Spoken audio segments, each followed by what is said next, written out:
وزويس، تعالوا نعمل unboxing للأظافر اللي جات لي من Nails Done Studio من دبي. دي منوتة زي العسل كده، بتعملك أظافر أكريليك أو جل بالستايل اللي انت عايزاه، وبتوصلك وانت تركبيهم في منتهى السهولة. في أقل من 5 دقايق بتكوني مركبة أحلى نيل سيت. جد I love her work. وطبعا انت على حسب بقى الديزاين اللي انت عايزاه بتطلبيه منها.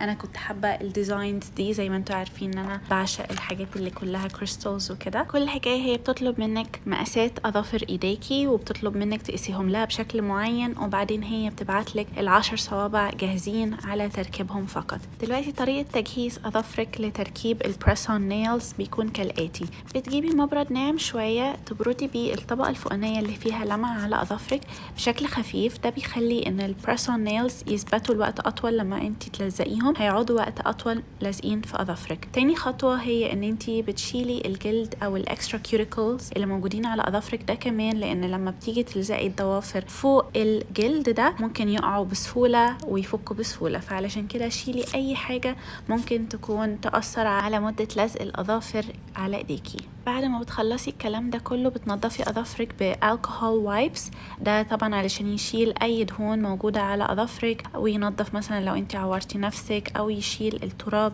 من البافينج اللي انت عملتيه بالمبرد، اللي هو الطبقة اللي انت شلتيها، فيشيل أي تراب كده، علشان برضو كل الحاجات دي بتأثر على مدة لزقها، بيدوم معاكي وقت قد ايه. كل ما تنضفي الحاجات دي وكل ما تشيلي الحاجات دي الأظافر بتقعد معاكي وقت أطول لزقة على صوابعك. دلوقتي أنا طبعا كنت عورت نفسي جامد جدا بالكيوريكل ريموفر. يا ريت لما تيجوا تعملوا جلدكم او الجلد زايد تكونوا عارفين تعملوه. انا دايما بعور نفسي عامه، يعني لما باجي اعمل انضف الجلد الزايد، بس المره دي عورت نفسي زياده اكتر، لان انا كانت الدنيا ضلمه شويه عليا، وكنت بصور وانا بنضف الجلد، فكانوا بعيد عن نظري شويه، فما كنتش شايفه انا بعمل ايه كويس، وكمان الدنيا كانت ضلمه مع الفلاش بتاع الكاميرا.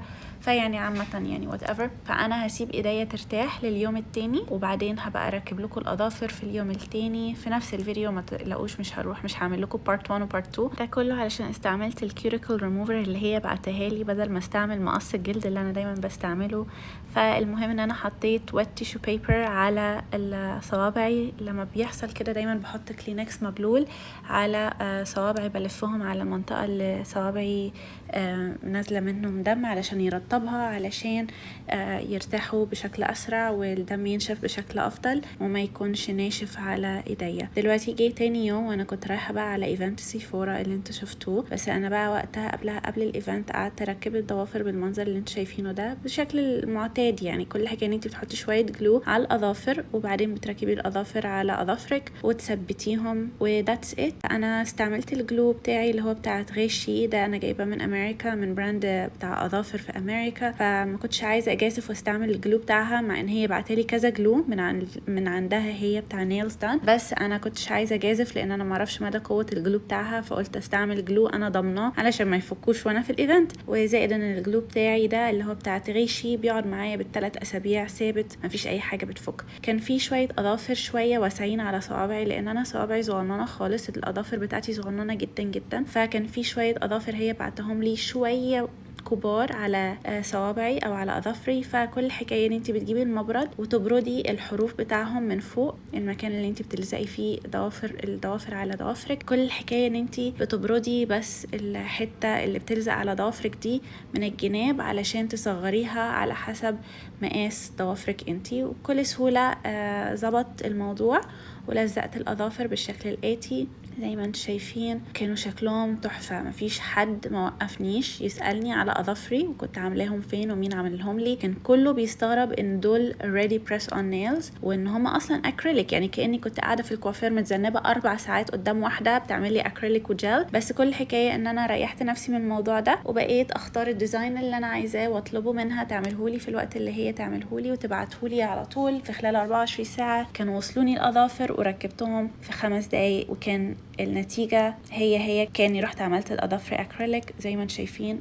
beautiful تحفة جدا، وهوريكم شكلهم كمان في الفلاش بالليل. ده كده في النهار وكانوا بيبرقوا جدا، وعلى فكرة بيبرقوا في الحقيقة اكتر بكتير من التصوير. هوريكم دلوقتي كمان شكلهم بالفلاش عامل ازاي. وعلى فكرة مش بيشبكوا في شعري خالص، وناعمين جدا. يعني هي عاملة الفينيشنج بتاعهم وكل الكريستالز اللي هي ملزقاها بطريقة معينة ان هي ما تخليهمش يشبكوا في الشعر. دي الطريقة اللي انا كنت بعلمها لكم لما كنت بعمل لكم الجل توتوريال او الاكريليك توتوريال. فاكرين اظافر هيلو كيتي لما كنت بركب الديزاينز والديكوز والراينستونز بتاع الديزاين بتاع الاظافر هيلو كيتي، كنت عاملاهم ازاي بطريقه معينه ان هما ما يشبكوش في الشعر.